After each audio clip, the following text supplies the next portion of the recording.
নমস্কার, আমি মৌকথা। আমার বাগান বিলাস চ্যানেলে সবাইকে স্বাগত জানাই। এটা হলো একটা শ্বেত করবী ফুলের গাছ, যেটা আমার কাছে ছিল না। কাছে যে করবী ফুলের ভ্যারাইটির কালারগুলো ছিল সেগুলো তোমাদের সঙ্গে আগেই শেয়ার করেছি, চাইলে চ্যানেলে গিয়ে দেখে আসতে পারো। ও পরীক্ষা দিতে গিয়েছিল অন্য একটা কলেজে, তো কলেজের মধ্যেই এই ফুল গাছটা হয়েছিল। এটা হলো সাদা করবী ফুলের গাছ। আমাদের এখানে শ্বেত করবী ফুলের গাছ কোথাও পাওয়া যায় না, শুধুমাত্র রোড সাইড ছাড়া।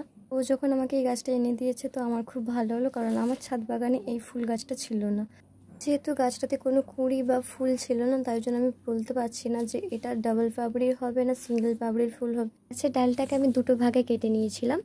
একটা ডাল আমি মাটিতে বসিয়েছি আর একটা ডাল আমি বালিতে বসিয়েছি। না করে কাটার পর ডাল দুটোকে আমি নিচের দিকটাতে দিয়েছি অ্যালোভেরা আর উপরের দিকটাতে দিয়েছি হলুদ।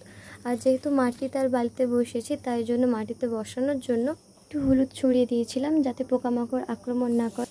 কার কার বাড়িতে রয়েছে এই গাছটা আমাকে কমেন্ট করে জানিও, আর ভালো লাগলে সাবস্ক্রাইব করো।